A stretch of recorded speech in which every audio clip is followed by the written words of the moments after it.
Every day, I try to be less of a trainer and more of a synergizer. By trainers, I mean those who associate their role with implementing their own game model, rather than proposing a system adapted to their context. I'm referring to those who believe they are paid to shout instructions, those who assume they need to teach an endless list of closed movements because their biased opinion says they are the right ones. Synergizing, as Rafael Paul described it, means combining or working together in order to be more effective. A synergizer is just another component of the team, not a special one, with specific personal constraints like every other member. Just like the goalkeeper, the right back, the last substitute, or the assistant coach, the synergizer must contribute his bit so that the whole team has the best collective qualities possible. A synergizer multiplies, or at least adds, never subtracts, so that the team enjoys the most dexterous behavior possible to achieve every goal at any time scale. This is what a synergizer should be: a source of functionality, efficiency, not a dispenser of shouts, a collector of tasks, or an over-intervener. Don't get too caught up in labels and descriptions. As Popper said, don't waste time arguing about words and meanings. I just want to present two currents, two different approaches to coaching. Don't obsess over the label used. There are trainers who, without realizing it, are what I describe as synergizers. The important thing is not the name of the label or if you call yourself trainer or synergizer, but that you put yourself at the service of the team. My goal is to be more of a synergizer and less of a trainer. In case there is any moment of doubt during the journey, I wanted to build myself a lighthouse, to see the way when I don't know where to turn.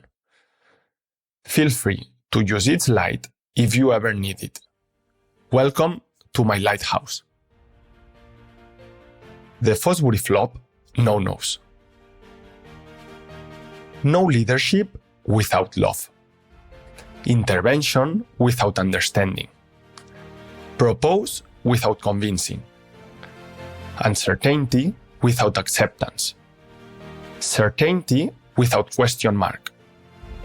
Judgment without context. Freedom without discipline. Stability without flexibility. Diversity without functionality. Performance without dynamism. Methodology without criteria. Periodization without change. Design without unpredictability. Data without feelings. Teaching without learning. Coaching without agency. Team without purpose. Values without congruence. Environment without attunement. Intentions without alignment. Behaviors without dexterity. Players without full say. Components without quality relationships. Help without necessity.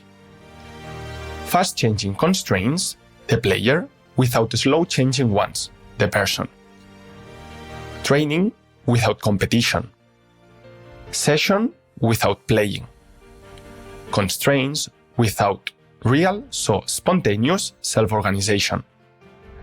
Practice without imperfections. Error without recalibration. Tactics without co-adaptation. Task without challenge. Drill without why. Attribute without coupling. Action without representative perception. Technique without reorganization. Repetition without repetition.